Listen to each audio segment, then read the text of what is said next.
Hey, welcome to episode 6 of the BobbyBiggerCast. I'm Bob Biggerstaff, obviously, as you know me. Maybe you don't recognize me because of the new mustache, but I'm here with my friend Steve Cantwell, is it? Yeah, Is that the name? Steve? Am I pronouncing that yep, right? Steve Cantwell. that's right. And Steve is a friend of mine from Houston, a comedy buddy, and we've done a few road gigs in Texas, and I wanted to have Steve on because he's got some very interesting stories. He's had kind of a very interesting life. Why don't you just give if you can, Yeah. if we get into one of these actual stories I want to hear, that's fine, but just tell everybody who you are, Steve. So I spent the first 40 years of my life as a very serious Mormon. And as a Mormon preacher at 40 years old, I fucked around with some psychedelics. You were an And actual preacher? yeah, Oh, I didn't know and that. oh, yeah. Yeah, I was what they call an elders quorum president. So I was the guy that would basically give a homily to just the dudes And what is a homily? every summer. Basically, like a lesson. You stand up there for an hour and preach, ask questions every now and then. But Okay. I think you're just kind of responsible to, go over to their houses every so often. You're the person that they call if they think that they've got an evil spirit in their house, or if somebody is sick and needs you to put your hands on their head and give them a blessing and make them better. That's my job. You know, Helping them pray and get answers for spiritual questions. So you're just, you live your life with your flock essentially. And was You this go over all in there. Utah? No, this is in Alaska where Oh, I okay. was where I was a preacher. I grew up in Utah. My family carved Utah out of the wilderness, right from the beginning of Utah, and stayed there for 7 generations. I was the seventh generation, and nobody ever left. I was the only one that escaped. My grandpa lived to be 102 years old and never took anything other than a home field dump because he was just afraid to use anybody else's outhouse. So he, in the 102 years, he never went more than 2 stories off the ground. Oh, geez. Never went camping longer than he could hold his BM. He just he was a home field guy. You can say So take a shit take a shit, on this yeah. podcast.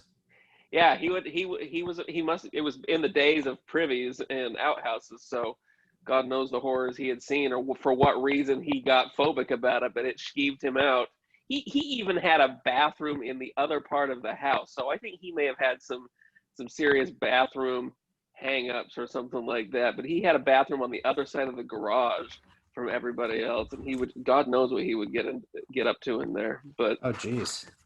but he but I was the only I grew up watching that and hearing him talk about never having left the house, and I was determined that was not going to be me. So I when I graduated from high school, trying to save money for a Mormon mission, I went up to an Eskimo village to work at a radio station in this Eskimo village, a national public radio station. And I've been working at this radio station in Utah since the time I was 14 because I was an insomniac and used to wander into people's houses at night. So my dad, to keep me from doing that, got me a job at this radio station that he worked at. So I would, all through high school, work from midnight till 6 o'clock in the morning, and then take a nap, and then go to school, and then come home from school and take another nap and go back to work. But that seemed to work okay with my insomnia.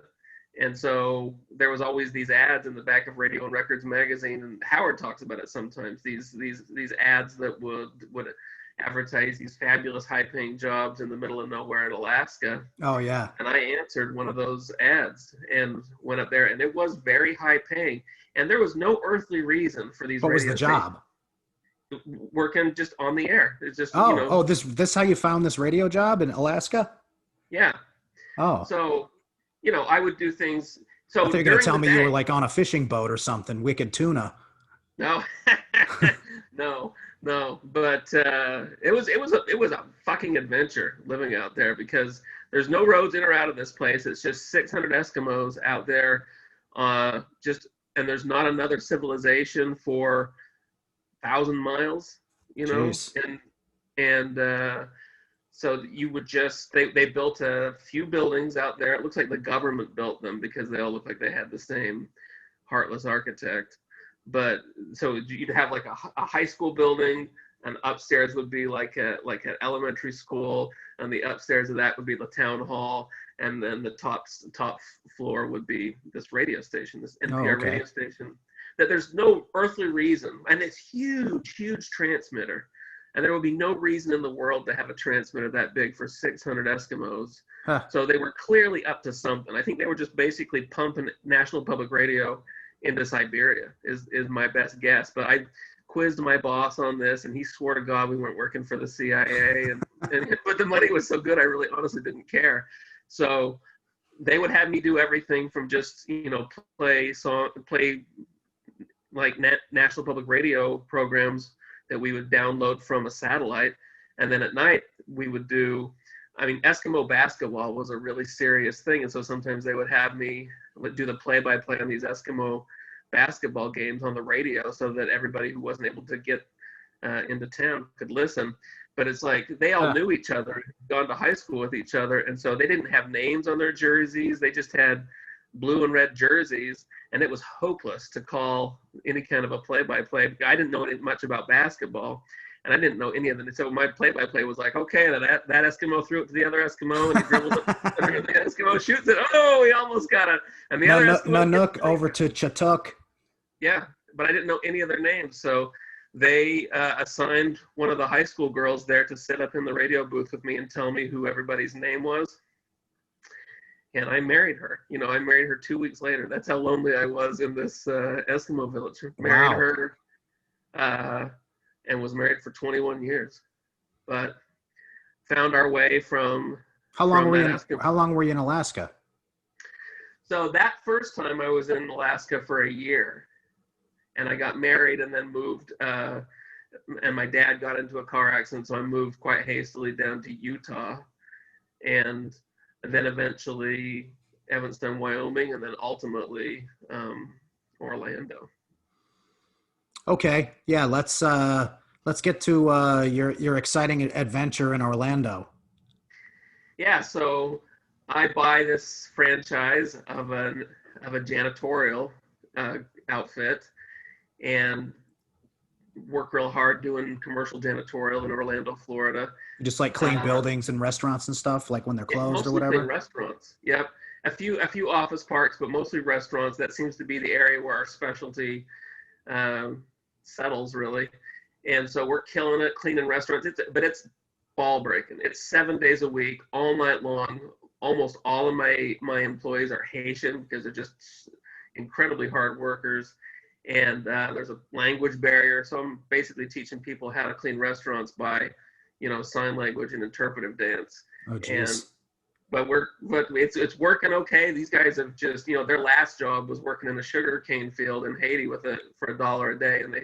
So I started them at $17 an hour, and they would have killed somebody to get their cousin a job with me. So they were good guys, good employees. But I got robbed once, and that really kind of threw me and convinced me that maybe the big city life wasn't for me. And so I decided that I might be. Well, how'd you guys get robbed? So there was a crew of Haitians that were going around and jacking the cleaning crews at restaurants, duct taping them up, putting them on the floor, taking the whole safe out of the office, and then last thing before they would leave, they would drag the cleaning crew into the walk-in freezer and shoot them before they go. And it was in all the newspapers.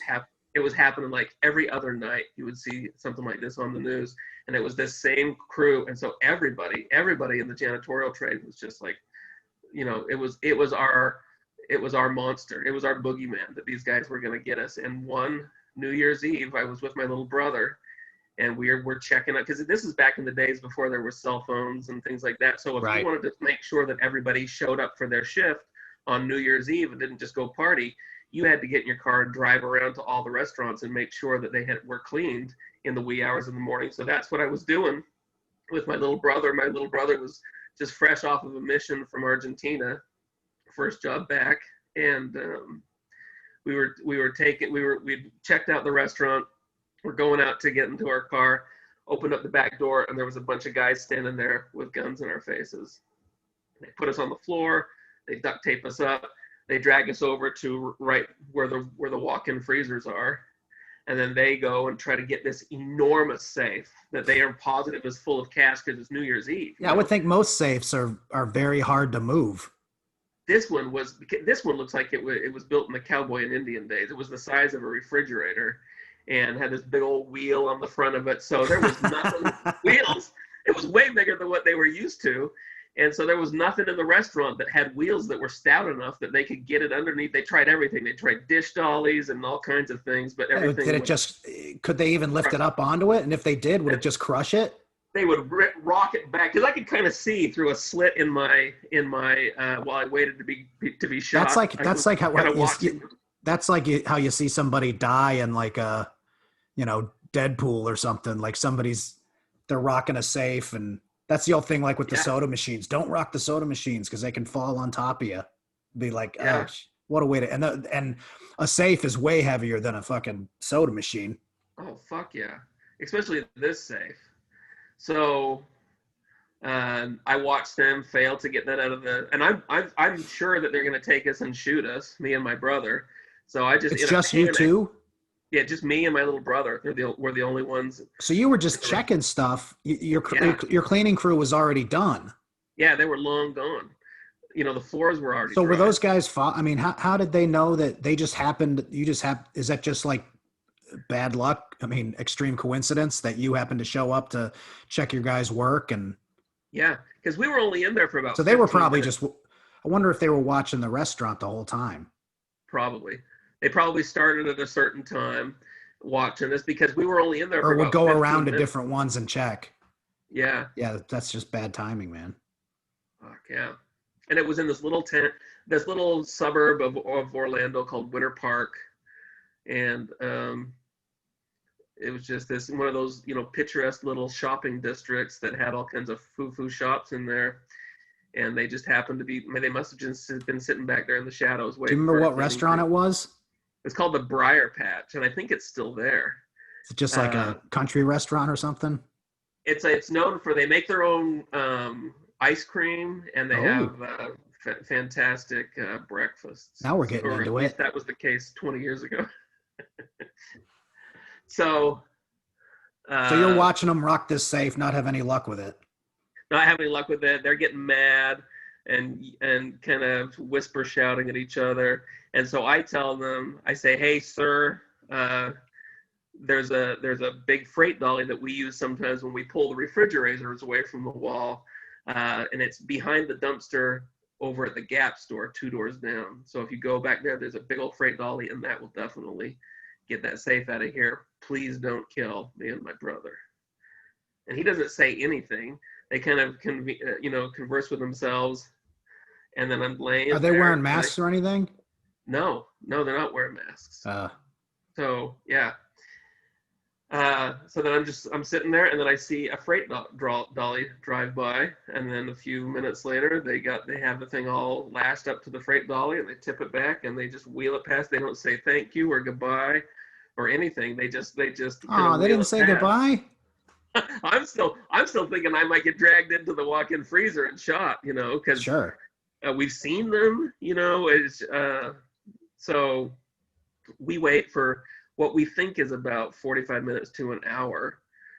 And then I hear somebody hopping down the hall, and it's my little brother who's duct taped up like a cocoon. You guys weren't even in the same area?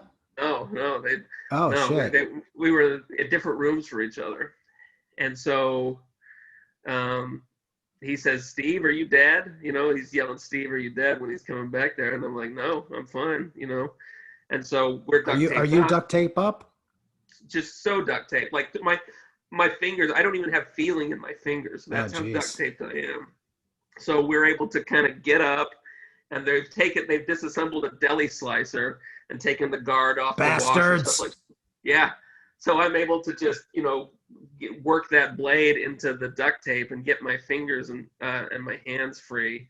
And then slowly we get ourselves free from the duct tape, and we check the door and it's locked and they can't get back in. So we call 911, and they say, we explain the whole thing breathlessly to the 911 operator. And she says, was anybody shot? Was anybody injured? And we say no. And she says, okay, we'll get there as soon as we can. It's over an hour.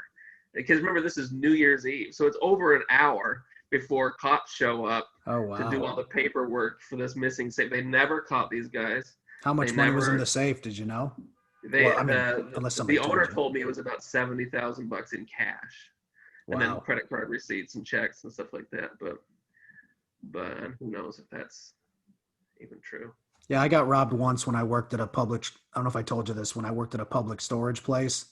No. The guy, I drove him around somebody comes in, they say, hey, I want to rent a storage unit. And you're like, all right, you got to do this whole fucking sales spiel that they tell you to do. Cause it could be like a mystery shopper. So you got to take them, if they want to go with you, you take them around the place, ride around in the golf cart. Hey, see this. So come to find out later, I'm just showing the guy that nobody else is here. Helping him case the joint. Yeah. Cause then we go back into the office and I'm at the computer and I'm like, all right, well, what do you think? And I look over my shoulder and all I see is a gun pointed in my face.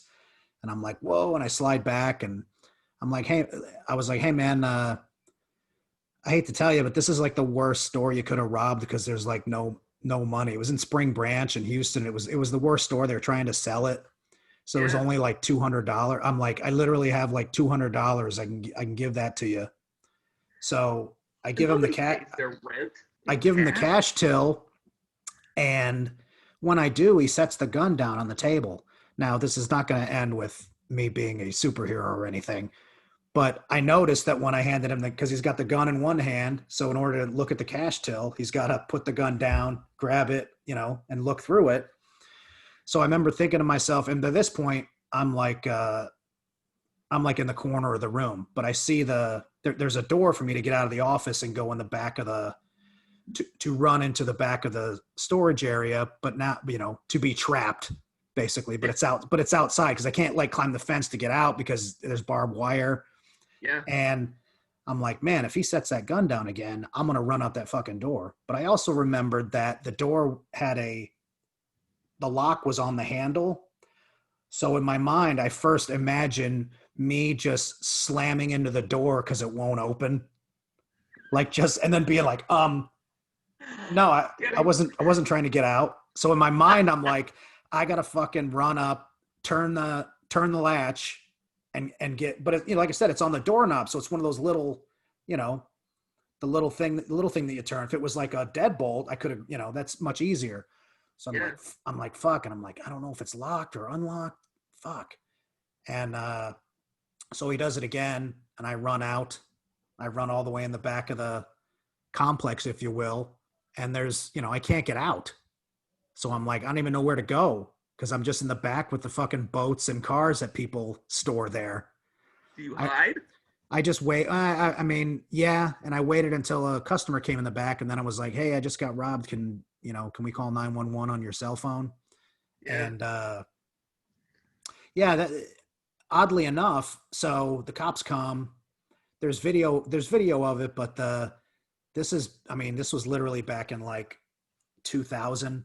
So it's the security camera was a VHS tape and a VHS tape, you could record 6 hours on regular, but the security thing has a thing where it records at 1/4 speed. So thus you get 24 hours of slideshow.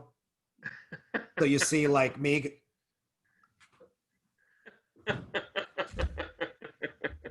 And so I'm like, okay, this is all over. And I milked it with the job to get days off and stuff. I wasn't, obviously it, messed me up a little bit, but it wasn't, I didn't get hurt or anything. So about three years later, I'm working at the Laugh Stop Comedy Club during the day, and a cop calls and they say, "Hey, we think we caught the guy that robbed you." And I was like, "Wow!" It was like 3 years ago. I was like, "What? The guy just walk into the police department and say, 'Hey, I robbed this fat guy,'" and they're like, "We need you to look at." Actually, a cop showed up at the laugh stop, and he's like, "We want you to look at some pictures of people." And I don't know if you've ever done that. I thought it was going to be like, I get to look at a mug book or something. He just gave me a folder that had 6 pictures of guys on it. And I remember looking at it and I go, "Man, I was really hoping you'd show me 5 white guys and 1 black guy." That's actually a joke that I did on and it was on YouTube, and it got a whole bunch of, it was on Rooftop Comedy, that website. And it got a whole bunch. It was like my biggest video views, and people were like, "Man, that's racist. I can't believe you." And then I'm like, you only remember like the bad comments. Somebody's like, "That's racist the way you said that." And then this one guy had a comment on there, and it said, "I think what he's saying is he wanted there to be pictures of 5 white guys and 1 black guy because the guy that robbed him was black and he didn't remember what he looked like." Because I say that in the joke. I'm like, I don't remember what the guy looked like. So then, like, it's 6 pictures of, it's 6 black guys because it was a black guy. And I'm looking at him, and I tell the cop, I'm like, I really don't remember what he looked like. I mean, he was wearing a hat. He had it kind of pulled down. I mean, yeah, I hung out with him for like a half hour, but I wasn't, the only thing I really remember is the gun. Yes. So I tell the cop, I'm like, "Well, I can take a guess." I go, "But that's not what I'm supposed to do, right?" And so I'm like, "I think it's this guy." And he's like, "I think you did pretty good." And I'm like, "Okay, but just so you know, I'm not going to like go to court and say this was the guy because I don't remember." Yeah. About a year later, I get a call from the assistant DA, and they were like, "We might need you to come in." And I was like, "Come in and do what? I can't, And she was like, "Are you afraid of this guy?" I'm like, "No, I'm not afraid of him. I'd beat the shit out of the skinny fuck." But I go, I really don't remember what the guy looks like. So they didn't need me, but it was like his 3rd strike or something. So he robbed some other people, but he didn't hurt anybody when he did it. So, but they caught him. Yeah. But that's so amazing. So I never told that story on the podcast before, so that was good to. So after you were in Florida, did you stick around doing that job, or did you decide to leave? I know you said, where'd you end up next? Wisconsin or something? Wyoming, Michigan, someplace? So I end up selling half of my business to a guy that approaches me in Orlando. He wants to get into the janitorial business. He offers. Oh wait, is this the guy? Is this the guy of the story? Yeah. Okay, sorry. This is a great story, folks. I promise you. So this guy approaches you, and you don't know him? I don't know him. And he just wants to buy your business? He says, yeah. And he said, we cleaned a lot of places around Disney World. Was he Haitian? No, he was it looked like an army guy. He had a buzzed haircut, was in real good shape. And he approaches me and buys half the company. And we get to know each other over the course of 6 months. And over the course of that 6 months, towards the end of it, he confesses to me that he killed his mother-in-law for the life insurance money. And I think that he's like just out like. No. How did that even come up? So he would wedge it into the conversation. So he loved telling me stories about being in the military, and he loved telling me just ridiculous, over the top, killing somebody stories. And did you think the stories were real? Like, was he in? How old was the guy? I mean, was he legit? He was almost 30, and he was just getting out of the Navy. And so had he been in like Afghanistan or something, or? No, at this point. What year is this? We have just had the first Gulf War, after which is when he enlisted. And then we were. The Gulf War was like 2 weeks in 1990. Yeah. And so I think that's basically when The he first joined one. the military, and he tried to be a Navy SEAL and got injured in the training and wasn't able to become a Navy SEAL. So he was an admiral's driver until his 6-year enlistment was over. And then he got out and essentially decided he was going to brighten my life. So he just tells me stories about trying to be a Navy SEAL, and they sound extremely, grandiose. It sounds like the kind of story you try to make up to tell some doe-eyed 24-year-old Mormon kid. We're killing time at night. We're out there working and doing the same stuff me and my brother got robbed doing, which is just driving around and checking everybody's work in the middle of the night. So we've got endless time to tell stories. So when he runs out of military stories, he's addicted to that feeling of me saying, gee whiz, mister, that's a great story.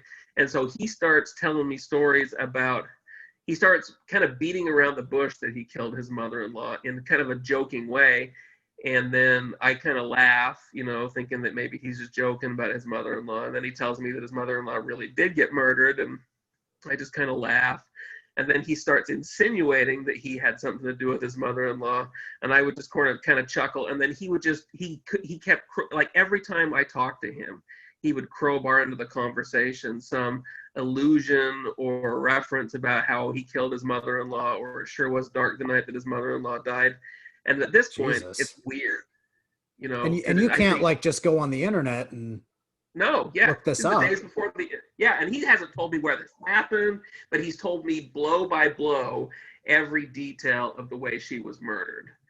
And so I think that I think that the least possible thing that I thought was that he really was a murderer. I started to doubt all the stories he told. I started to doubt whether he really was in the Navy, because all of the stories, it was just too many crazy stories. But I can't be sure, and he won't shut the fuck up about it. And so I have to hire a private investigator to go. I say, can you find if there's an unsolved murder that matches this very specific set of details? I don't know where it is, but this guy was a retired cop, and so he says, I know the channels to go through to find this out. So I'm like, okay. And so I leave, and I don't know how long it's supposed to take. I've never hired. Everything I know about private investigators I know from Magnum PI, so it's really, I don't know how long it's supposed to take. So a few weeks later, wow, I get a knock on my door, and it's a couple of Cincinnati homicide detectives that have come down and want to talk to me about how my business partner knows every detail about the death of this woman in Cincinnati a couple of years before. Jesus. And so turns out the details he told me were the exact details of how she died, and no one knew that but the killer and the cops. And there's no physical evidence, but they arrest John, and they asked me if there's some place that they can tuck me for 6 months while this thing goes to trial, because there's no physical evidence, and they're worried that if somebody intimidates me or scares me or beats me up or God forbid kills me, then there goes this case of theirs, because it's just based upon these details that he told me. They really need me to not change my mind. So they said, where can we send you? And I said, well, I know Alaska pretty good. So they send me back to Alaska, not to this Eskimo village, but we wanted to go to a place we wanted to go to some place with a Costco. So they sent us to Anchorage, and they get us a little apartment, and they set up some bank accounts for us, and they take our house in Orlando and they take it to Century 21. They set up Century 21 to rent it out for us and to pay the mortgage payments. They give them the mortgage book and tuck us away in Anchorage. And then they just keep moving the deadline. 6 months turns into a year, turns into 18 months, turns into 2 years. Finally, at the 2-year mark, we had the trial. He's found guilty, goes to prison forever. I call Century 21 saying, hey, this is Steve Cantwell. I'm just calling to check on my house. Is Todd still working there? And they're like, who? Motherfucker, we don't know who you are. Todd hasn't worked here in 2 years. They look up my address, and they're like, your house got, repossessed 18 months ago because you didn't make a single mortgage payment in the last 2 years. I'm like, you're supposed to make the Cincinnati police were supposed to do that, right? Yeah, well, the district attorney actually set it up with I was there. We had this whole meeting about Todd. We gave him my mortgage book, and he was gonna pay the mortgage every month. And afterwards, Where would he get the money to pay it? He rented out my house. Oh, okay. So they rented out my house to a family and collected the rent, and were supposed to pay the mortgage payment. Well, Todd got fired, and the lady there said we watched him throw that file box with all the shit that he took out of his desk in the dumpster, and maybe your mortgage book was in there. But no, we never paid a first payment, so there was no electronic record to realize that there was that we should pay any more payments. So no questions got asked, and so we just collected 18 months worth of rent from this family. So now we've got $20-something thousand in this bank account, but your house is gone. Somebody had been living in our house for 6 months. There was absolutely no recourse. Jesus. So what did this attorney say? Sorry, thanks for your help. And there was such a fucking shit show that my credit was ruined because of this thing.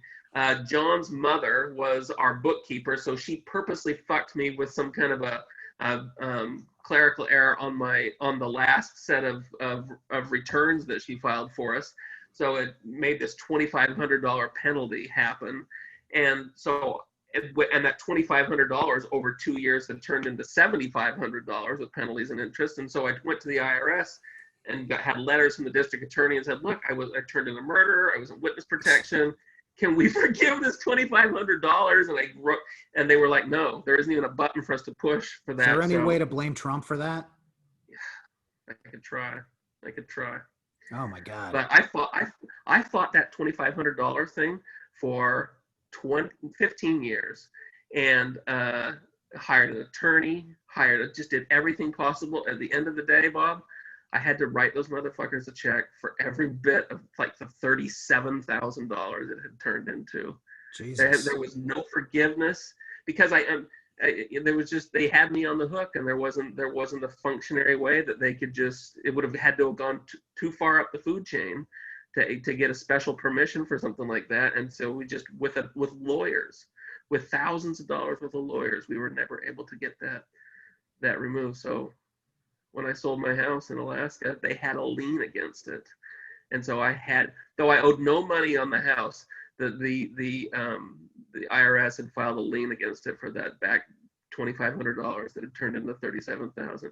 And I had to write a $37,000 check to the IRS at my closing. America. Yeah. Well, you didn't get killed, and you put a murderer in jail. I didn't get killed yet. They're making a documentary about all this right now. Are you really?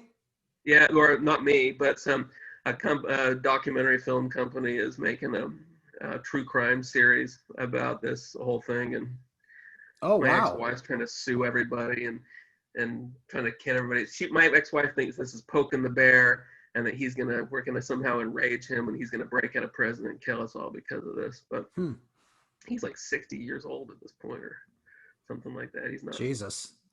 So I know you were. I love this story you have about you drive for Uber and Lyft, or you used to for a little while.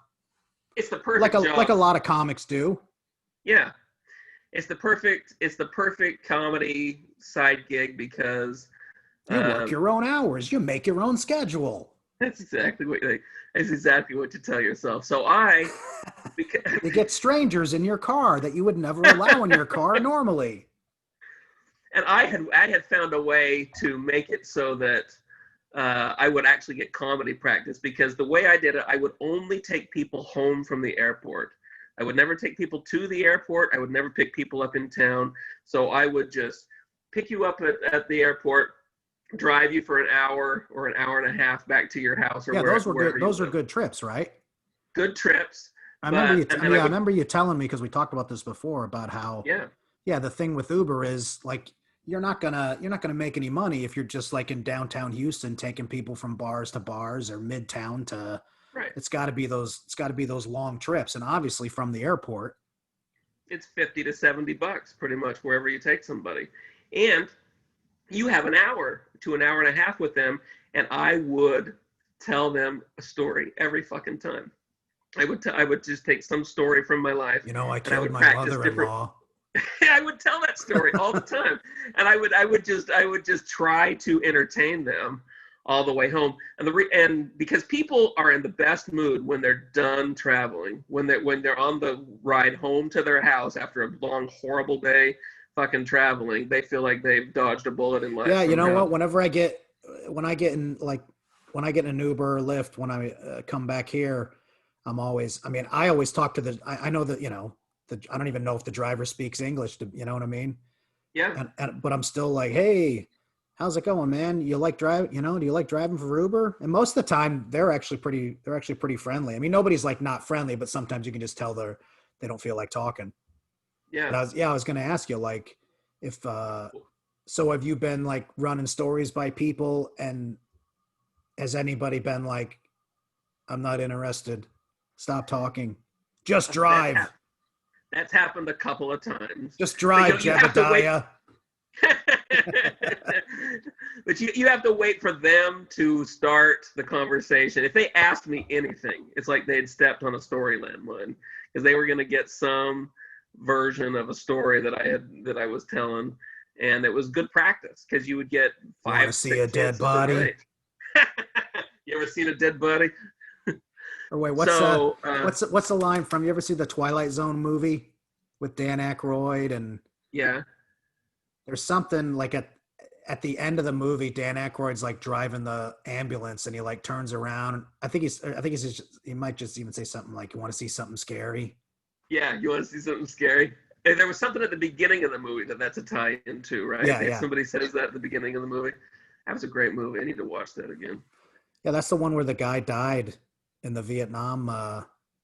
The dad of the opposing team in the original Bad News Bears, Vic Morrow, he got like cut in half from a fucking helicopter, and John Landis got sued, and they like two kids. He was holding two kids, and they all got cut in half by a fucking helicopter crashing right by him, and there was like all these violations.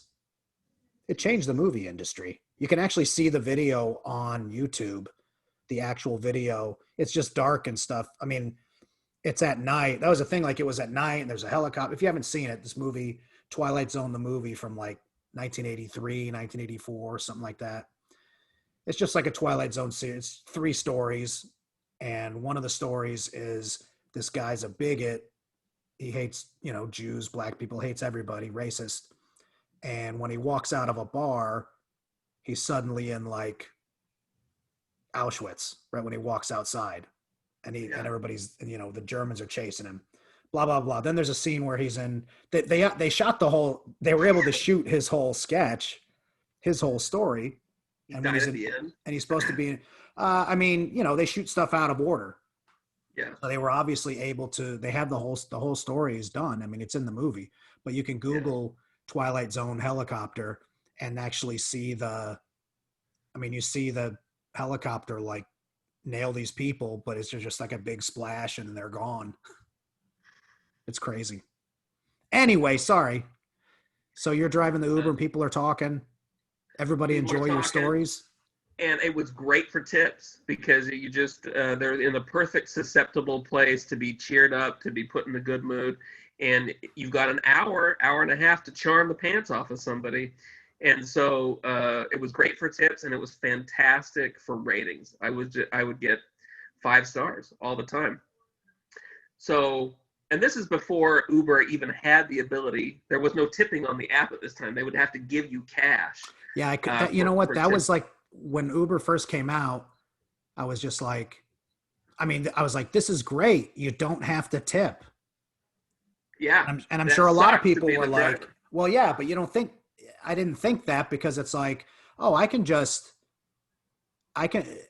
get to where I'm going. I just get out of the car and leave. I mean, you can still do that now. You don't have to tip, but I always do because there were some times, obviously, part of the thing about Uber was you didn't have to have money on you.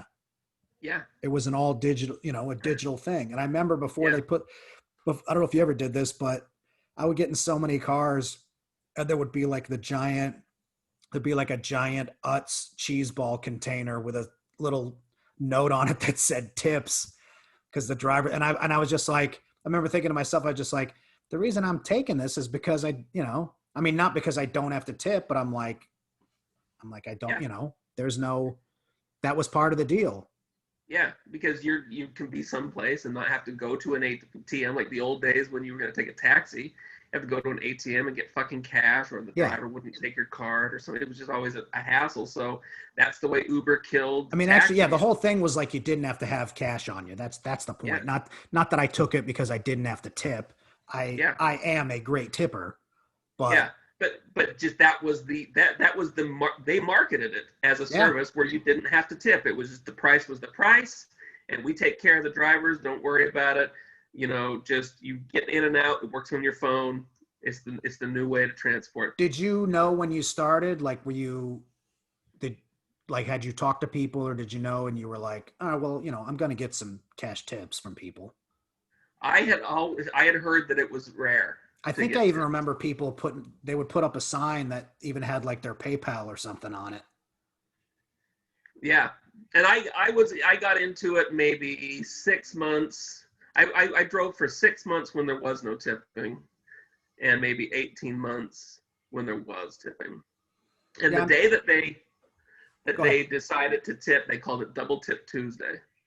And so they announced that there was going to be Double Tip Tuesday on this Tuesday. And that this is the first day of tips? Yep, first day of tips. They launched the new function on the app.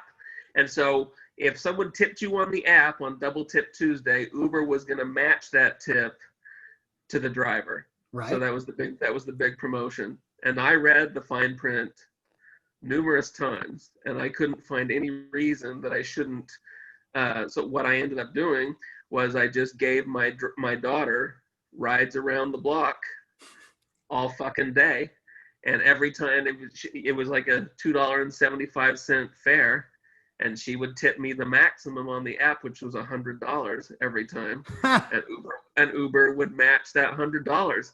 And I remember the first time we tried it, and she tipped me $100, and we watched the transaction clear, and then we saw $202 and so many cents enter into my little thing. And so I was like, hot damn, we found a wormhole in the universe. Let's get fucking rich. So how did she call you specifically, or how were you able to get those rides? Because I was out in Spring and there weren't very many Uber drivers. So you had to watch it. I mean, you're doing it with your phone. You got two phones. You got your Uber phone and you got her phone. So you're doing it on her phone, and then you're immediately, and you have to, you were able to catch each one. Yeah. Because there was no other drivers around. And obviously, if somebody else had, you would have just canceled it. I would have canceled, yeah. So I give her phone around the block, rides around the block all day, and give that phone excellent. So this is costing you half of this money. It's costing me half the money, yes. And so you had the $200, but you've paid $100. Yeah.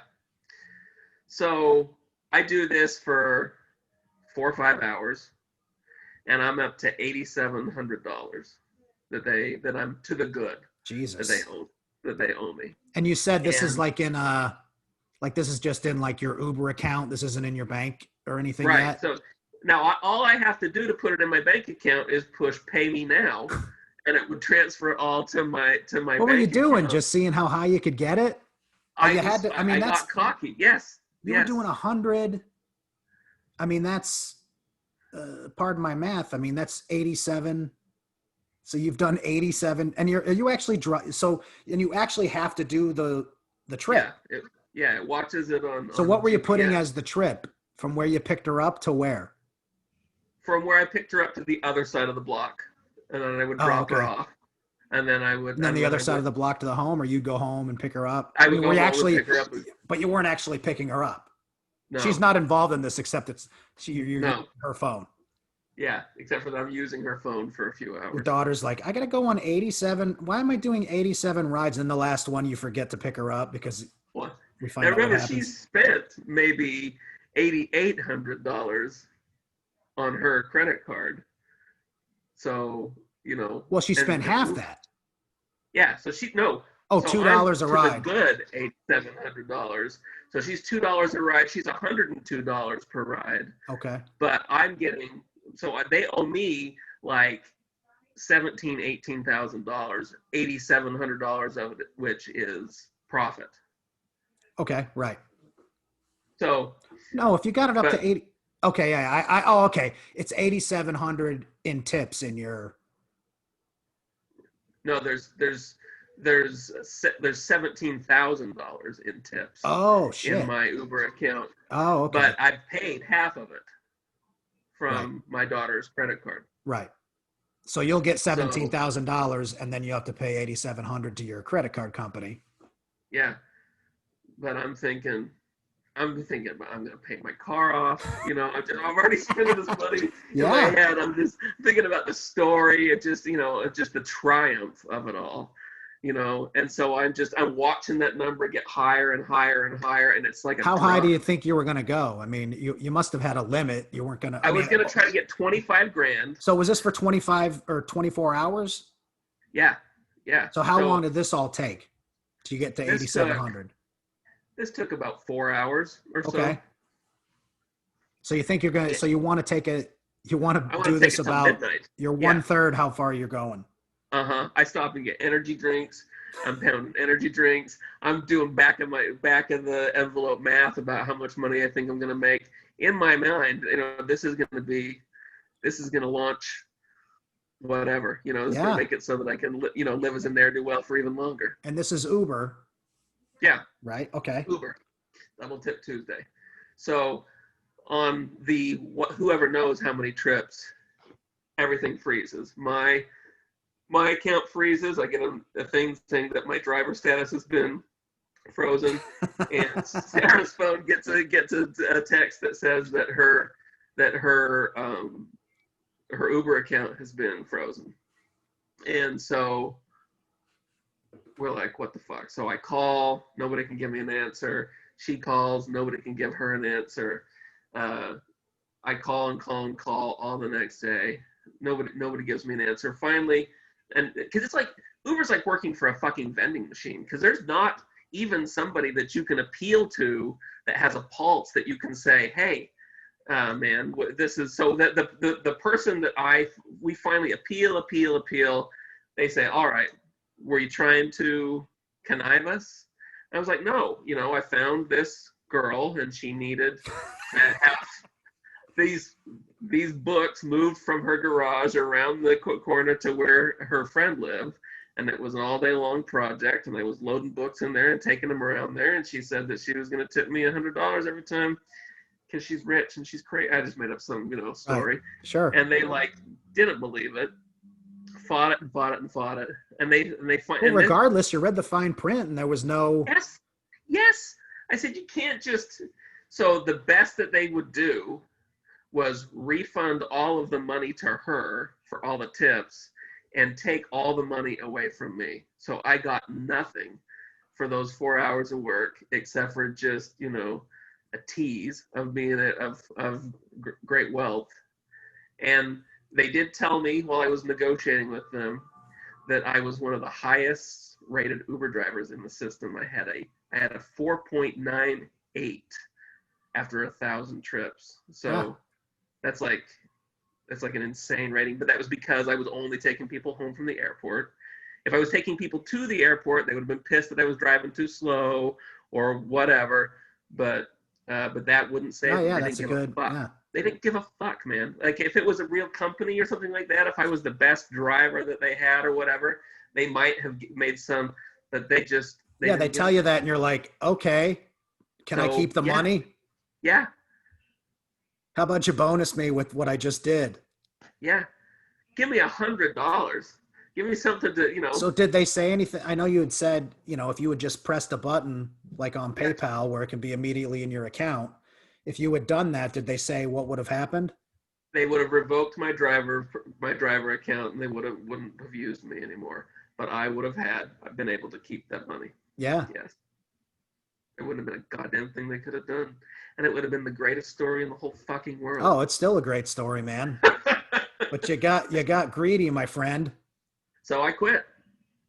It drove me fucking Yeah. crazy, and after a couple of months, I just couldn't get my fucking head around it. Just the ability that I was never going to be, and it was a nothing job, Bob. I didn't give a fuck. So, but I realized that I was never going to be able to curry favor with this robot enough to ever get any kind of it was pointless to do a good job for them because no one was ever going to notice.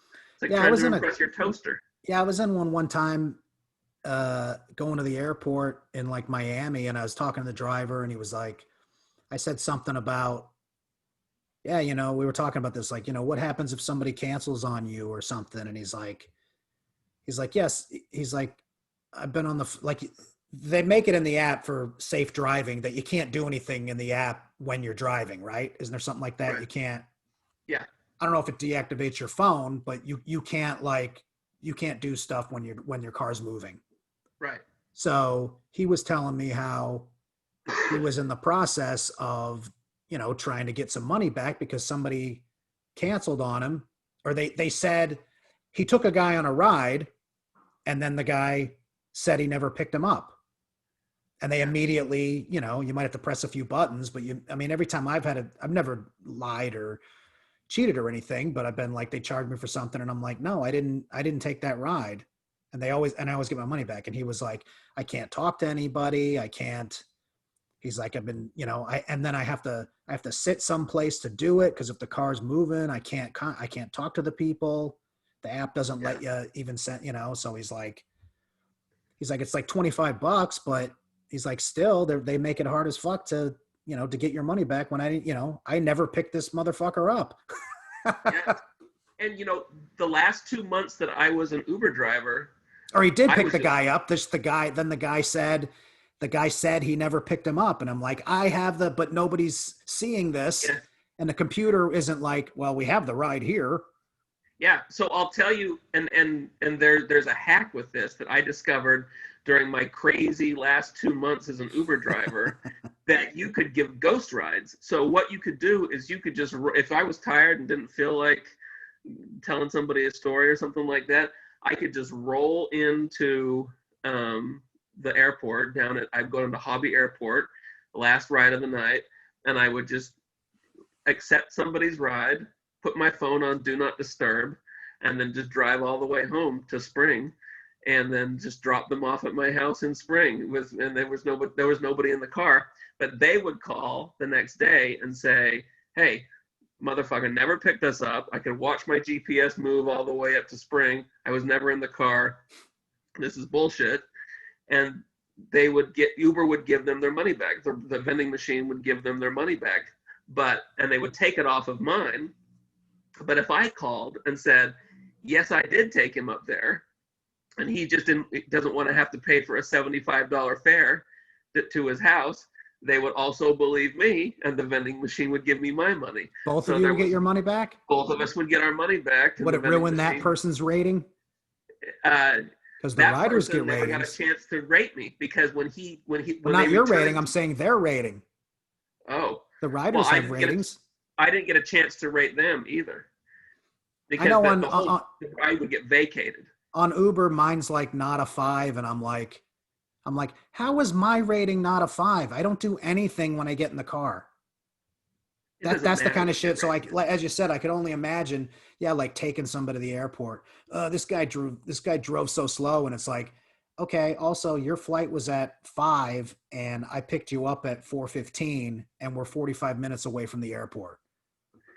I know. That's not your fault that, you know what I mean?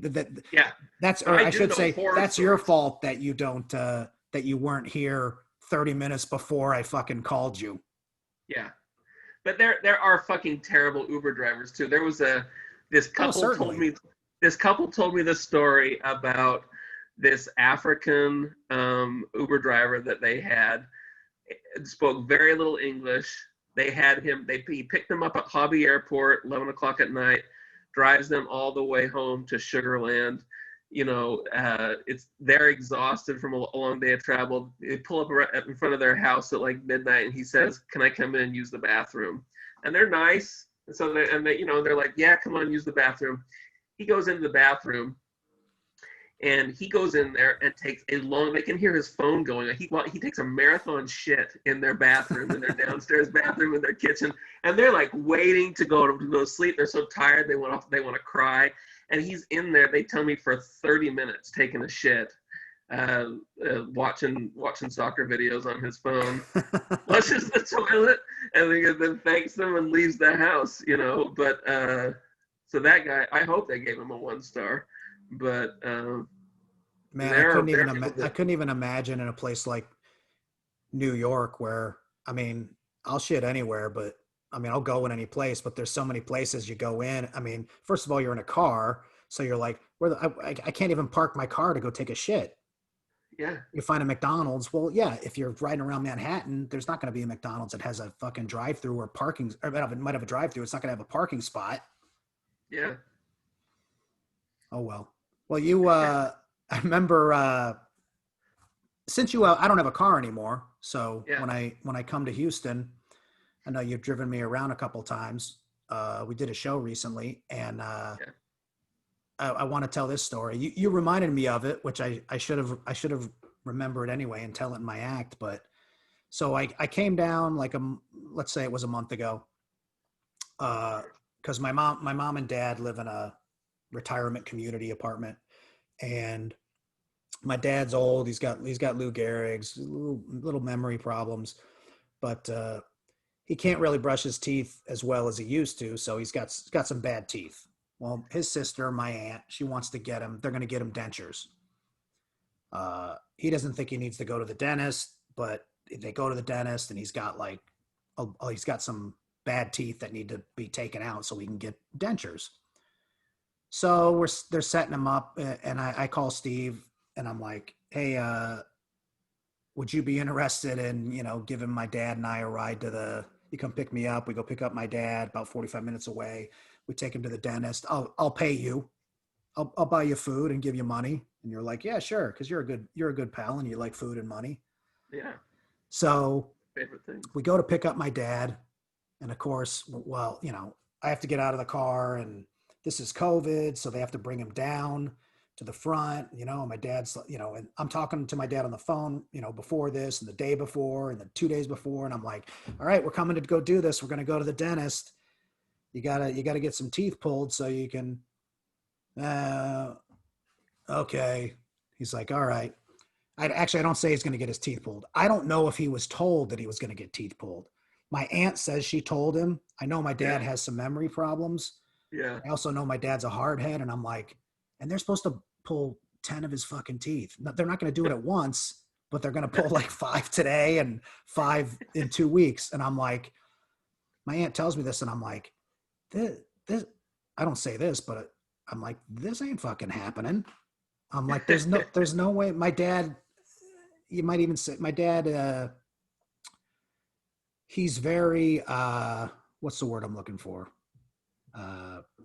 He likes to look nice and everything. I mean, at least before he got sick, he's very vain.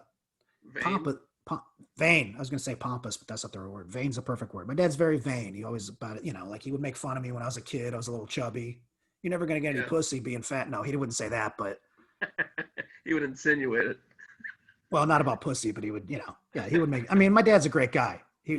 But yeah, he would make, he'd make fun of me and stuff if I was wearing like high water pants. My dad was the first guy to be like, hey, you waiting for a flood? He had all the dad jokes, but he's a great guy. So I knew I was like, there's no way he's going to, I mean, even though he's going to look great with dentures, because his teeth, he's still going to have some of his teeth. But now his teeth are going to be perfect, if you will. They're just dentures. And he can't really eat. It's not like he needs stuff to chew, because the way he eats, because he has Lou Gehrig's disease, it's hard for him to swallow. So literally everything he eats has to be like put in a blender, a food processor, and mashed up into like mush. And then he just eats it with a spoon. So he eats like mashed potatoes and stuff, but we want him to have teeth. So every time I talk to him, he's like, why are we going to the dentist? And I'm like, you got to go to the dentist because they're going to look at your teeth. And he's like, And like I said, I don't know if anybody's ever told him that he's actually getting his teeth out, or they're just like, we're just going to take you to the dentist for a cleaning. Come to find out, he thinks he's getting a cleaning. Like I said, I think people have told him. I know they have because he's been to the dentist before. They've told him he just has some memory problems. So you pick me up. We go get my dad. My dad's like, "Where are we going?" I'm like, "We're going to the dentist, Dad." He's like, okay. So then we get in, and this is all a process because my dad's in a wheelchair and he weighs like, I don't know, he probably only weighs like 150 pounds, but when you're trying to, and he's not like Stephen Hawking, he has Lou Gehrig's disease, but he can stand up. I mean, it takes a while for him to stand up, but you're maneuvering his body and you've got somebody that's not helping you. So imagine, trying to, it's just dead weight, so to speak. So we squeeze him in the car. My dad's a good guy. We're joking around. We're laughing. We get to the dentist. You let us out. I'm like, I don't know how long this is going to take. And you're like, I'm just going to park and I'll sit here and you just call me when you're done. So we get inside. They give me some forms to fill out. I fill out his info. He's there to get, 5 teeth pulled. Then they have him, he has to sign this electronic thing. They weren't showing like the screen, but it was an electronic thing where he had to sign. They were showing him the sheets of paper and they were like, this is signing this. And the dentist goes, all right. And this is authorizing that we're going to pull those 10 teeth today. He says extractions. Yeah. Because this is for the extractions. And my dad goes, extractions? What do you mean? And I'm like, Dad, they've got to pull like 10 of your teeth. The fuck they are. I thought I was here for a cleaning. I'm like, no, Dad. They got to pull. Flown down you from can New get York dentures. City. He's like, no. Let's go. And I'm like, oh my God. And I knew it was going to happen. I knew there was no way. I mean, I figured maybe they could give him he would let him do a cleaning or something, which wasn't going to matter because there's 10 fucking teeth he needs pulled out because they're rotten. Yeah, they're going to clean. And I knew from the start, but I'm there. I've specifically, I mean, yes, I come down to Houston to visit. I'm there to visit my girlfriend too, but this was specifically a trip. It was set up for this day to take my dad to the dentist. And yes, that was like the first day and I was going to stick around like another 4 or 5 days, but the trip was specifically take my dad to the dentist because my aunt doesn't live in Texas. My mom can't take him because she can't drive. They had somebody take him before, but they paid somebody where he lives to take him, but they can't understand him because his speech it's hard to understand him. And it's better with a family member. And I'm like, yes, my aunt, said she'd pay for me to come down there. And I'm like, yeah, more than happy to do it. I knew it was going to be I didn't want to do it because I knew this shit was going to happen. So my dad and I are in there for like a half hour. I take him outside. We call his sister, my aunt, and she's telling him everything. And she's like, I've told you, you just don't remember. He's like, nah, they want to take 10 of my fucking teeth. And my dad doesn't swear. I think he said that. I think he said the F word once. And I'm just like, and like, there's people in the office. They can see us outside. I'm just like looking in going, yeah. We go back. I finally get him to go back in. He's like, all right, I'll talk to the guy. So they take us back to one of the one of the rooms where they would, there's a dentist chair and everything. We get in there. My dad goes, I was like, Dad, don't get into this seat. Just stay in your wheelchair. I go, you're not going to get into the dentist seat to let him not do anything. So he's sitting there.